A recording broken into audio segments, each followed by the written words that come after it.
Saudara-saudari yang terkasih dalam Tuhan kita Yesus Kristus, kalau kita memperhatikan keadaan manusia di zaman sekarang, ada sesuatu hal yang menarik untuk kita pikirkan bersama.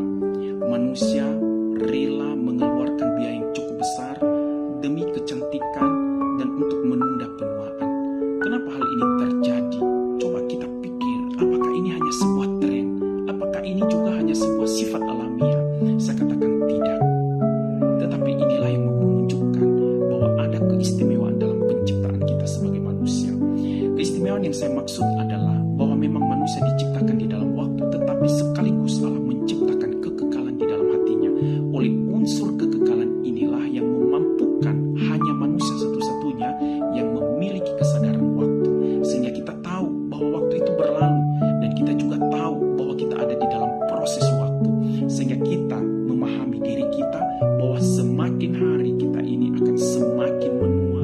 Kita yang dulu ganteng, cantik, maka kita akan mengalami penuaan, keriput.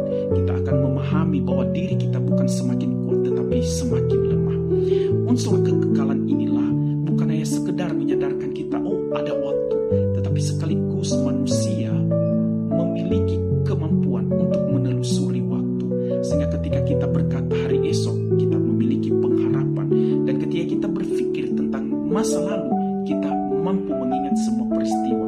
Maka kedua hal inilah, pengharapan dan sekaligus mengingat, ini merupakan tanda-tanda, ciri-ciri dari apa yang saya sebut dengan kekekalan. Maka oleh karena kita mampu memiliki kesadaran inilah, mampu menelusuri waktu, maka manusia berjuang untuk bisa melawan waktu itu sendiri.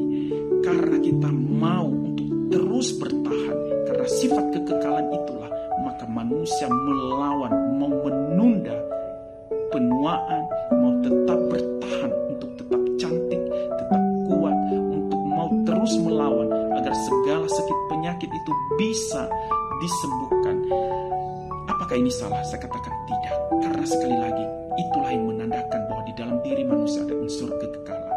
Tetapi agar kita tidak salah, sehingga kita tidak hanya orientasinya kepada hal-hal yang seperti itu, maka untuk bisa mewujudkan kekekalan itu lebih nyata, maka hanya satu-satunya, percaya kepada Yesus Kristus yang merupakan jalan di dalam kekekalan itu sendiri. Demikian saja, kiranya Tuhan Yesus